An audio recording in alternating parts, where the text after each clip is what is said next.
Hey guys, Zativert here, and I wanted to do a quick video for you guys on everything that I can think of that you should know about patch 11.23 from the perspective of a Vi player, so that if you're a Vi player, you can kind of get my opinion and my feelings on everything on the patch. So let's go really quickly. Objective bounties, if you get behind a little bit, or the team gets behind a little bit, sometimes these come up and you can get a lot of gold for getting like first tower or stealing a dragon or sneaking a herald or whatever. Not specific to vibe, but it can be pretty significant sometimes. Way of getting your team back in the game. There's new dragons. The dragon auto attack sound effect is bugged right now, so whenever you're fighting any dragon, you can't hear it attacking for some reason. This new Tech dragon, which gives you a bit of extra damage against people with more health than you. It gives you like some weird Scion passive where you can actually use all your abilities. If you die, if you get the soul. There's the Hex Dragon. Oh, and if it goes to the map a bit or whatever, these areas, all the bushes disappear in these areas. Like all of the bushes disappear, but instead you get these like camouflage areas where you can't see anyone unless you're close to them, but the control words also reveal them as well. It's kind of weird to play around a little bit. There's the Hex Dragon. You get the portals that you can go through. They take a little bit of time to go through, and you can like the enemy team sees where you're gonna come through it if you go to use it. It gives you 5 ability haste and 5% attack speed, and the soul gives you like some static shiv with the slow type thing. Cloud Drake got changed, so it gives out of combat movement speed and slow resistance, which I guess this is good for Vi. Your Q. Scuttle is not as important anymore. Jungle is basically nerfed overall by a little bit because like there's no compensation for Rift Scuttler giving much less, but it's nice, I suppose because like you don't have to think about it as much. One thing though, if you clear like 5 camps in Scuttle or whatever, you won't hit level 4. But if you clear your 6 camps, that'll give you level 4. So if you want to show up to Scuttle with level 4, you might want to like just pick up your whole jungle, I guess. I think. Um, so yeah, it's just a little you have to keep that in consideration. Change for jungle, it's a bit of a nerf overall. There's this item for APs that I think some people are saying is a bit overpowered on some backline APs, which makes it so that they're really hard to kill. Be careful, people have this. And then there's some random crap for supports and whatever is not as important. It's just AP itemization. This Axiom Arc item, you might be tempted to use this because like it's like a lethality ability case item, seems kind of interesting, and it refunds your ultimate cooldown. It's a piece of shit. Don't buy it right now. It's probably gonna get buffed next patch. This is mana tank item or whatever. I don't think it's that good for vibe, but you can try it if you really want to play tank Vi or something. This is the tank items that got changed. They weren't optimal on Vi, and they still aren't, I don't think. Let me just double check real quick. Yeah, not performing that well. I'm not surprised. Tank Vi is not that great overall. You want to go more of a Bruiser Vi or maybe a Damage Vi, but Bruiser is usually, depending on the game, it's usually her best build. Tank Vi is pretty much never the best build, and Damage Vi is sometimes maybe the best build, but most of the time it's not completely ideal compared to just Bruiser. It's just more AP itemization changes. You don't have to really worry about this. It'll just change the game for people who are playing APs. Like you just kind of play around what they do. Anyways, the one like this is the one you'll really want to pay attention to because if someone has this, like you'll want to make sure that you're playing around that. So Abyssal Mask got changed. Now it's not really that great for Vi. I wouldn't really think about this too much because like unless your team is really heavy on AP and you're the only person who's not AP or whatever, like it's yeah, because all it does is reduce their MR and gives you MR, which is only useful if your team is dealing magic damage, I guess.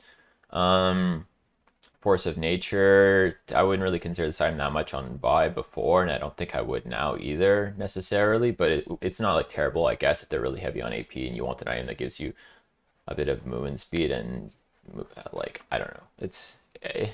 I would probably get Spare Visage over this most of the time anyways, but if you want to fuck around with that, you can. Aegis is a little cheaper, Gargoyle is a little cheaper. This item is actually pretty good on Vi if you got like Divine Sunder, Sterox, or whatever, you got so much health but no resist or whatever, Gargoyle fits that spot really well. They made it a little cheaper. It was a bit overpriced, admittedly, despite the fact that it was a good item, it was a bit overpriced, so this is nice. You can afford this more easily, makes that build a little bit nicer now. Let's see here. Yeah, the lethality item changes, so all of them are a bit cheaper, all of them are a little bit stronger. The Eclipse one has the biggest buff of them all because the active or like the on hit whatever thing, which is really significant for Eclipse, is from 8 seconds to 6 seconds, which is like this item is really overpowered at one point before, and one of the nerfs they did to this item was this. I played around with this item like 10, 20, 30 games or whatever the last 2, 3 days, just because I thought maybe it might be the strongest item on Vi. It's definitely not bad. And Duskblade's still fun to mess around with if you want to go like more of a damage assassin-y type Vi build. And Eclipse is definitely more like close to Divine Sunder's strength, but I think Divine Sunder is actually still probably the best item most of the time, if not all the time. Youmuu's, there was a lot of people rushing Youmuu's on Vi, but also other characters because it was pretty strong last patch. They nerfed it by 100 gold, so like these got stronger, this got weaker. If you want to go lethality type build, like I would recommend. Before it was like Duskblade was more fun, but Youmuu's was actually stronger. Now I think it's a lot closer. Like you can rush Duskblade instead of rushing Youmuu's, and you probably, you know, instead of it just being strictly worse as far as the lethality item build goes, like it might actually be better. I don't know, but yeah, technically none of these are necessarily ideal. I thought Eclipse might be, but I don't think it's that great. It's definitely decent though. First Strike, this is a piece of shit. Don't take this. I think it'll get buffed probably. I think it's only good on like maybe like a very very small number of characters, and by good I mean like as good as maybe taking other stuff like, and then everyone else it just sucks. So just don't bother. Just remove. Don't take this. It's for supports. If this is even coming close to being good on Vi, it literally means it's just the most broken thing ever on support, and it definitely is quite strong on a couple of supports. I think it might get a small nerf actually, but like Alistar and Thresh and whatever Blitzcrank maybe are performing really well with it, but like on Vi, yeah, it's just like it doesn't do any damage, and the things that it scales off of are not things that you're gonna really get very much. It's just kind of weird. I would say like some people are trying out Lethal Tempo on Vi. I don't think you should take it on Vi.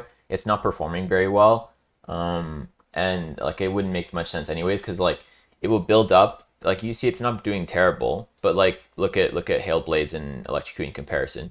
Like it builds up like your attack speed over the course of like a long fight, and after if you've been like hitting someone over and over and over, then you're like got a decent amount of attack speed. But that's like very rare situation for Vi. And if you really want to just like get more hits in on the person that you're hitting or whatever, you might as well just get Hail Blades because this gives you like an insane amount of attack speed for a couple of autos, and then you can get even more autos out of it by E. Like when you E, it doesn't consume a stack of Hail Blades, so like you can get a lot of extra like fast autos or whatever. So if you really want fast autos, just take Hail Blades. It's a great keystone for Vi. Electrocute also a great keystone. Lethal Tempo is not terrible. Conquer's not terrible, and Aftershock can be good sometimes, I think, as well. Phase Rush not that bad, but like really just take Electrocute if you want something that's a consistent, nice burst amplification, simple, easy to use, doesn't fuck around with you. Hail Blades if you want to get like some more autos in and kind of have that fun like attack speed bonus. Those are the two really the good keystones for Vi right now and basically for a long time. Okay, so Ultimate Spellbook stuff. Let's see. So they say Kaylin, Jace, and Jinx updates for like visual effects and stuff, and they did give visual effects and everything improvements to these characters, but they actually forgot to mention that there's one for Vi as well. I don't know why, they just forgot to mention it. I didn't notice it right away, but if you've been playing Vi for the last few days, you probably noticed it as well. I thought at first it was just for the Arcane Vi skin, which is a decent skin, by the way. I actually think it's a decent skin, but it's on all the Vi skins. I'll show you in a second. And season rewards, all Chad, not important. Clash, not important. Okay, yeah. Let me just show you this real quick. And I think that's probably gonna be the last thing. So on Vi's Q, they added a little like extra effect. This wasn't here before. Now like she does like this little like you see the sand that was like the dirt sand thing that was splashed into the air. That is a little visual effect that was added to Vi, and she also makes a sound effect that goes with it. That wasn't there before. So Vi's Q, if you've been using it, you'll notice a little sound effect change and a little visual effect change, but nothing too big. That's just the one little thing. And then also they did 2 Vi bug fixes. So and one of them is typoed like crazy. Like I think there was a miscommunication between the person communicating the bug fix and the person who wrote the patch notes or something. Basically, the bug was that Vi wasn't autoing after her tapped Q. Now she does, so don't worry about that anymore. Really annoying bug last patch. It's going to help her a lot, I think. And then the sound effect for Vi's Q was broken last patch. It's working this patch. So yeah, Vi's in a pretty good spot right now. I would definitely recommend if you like playing Vi at all, this is a great patch to play her. her win rate dipped a little bit at the beginning, but it's because a lot of people were picking her to try out, mess around with the arcane skin or whatever because she seemed good or whatever. But her win rate, honestly, like it would definitely go up like 1% from last patch just off of the VIQ bug fix and everything. Her core build, I think the best core build is definitely the same as before, but it's pretty much just, Divine, Sterax, with like Gargoyle or other situational items, and then Ionian is really strong, but some games you might want to get Mercs or Tabby. So basically the same thing it's been for quite a few patches now. And yeah, that's it. That's all my thoughts for Vi for patch 11.23. Good luck with your games. Thanks for tuning into the video, and yeah, see you guys next time.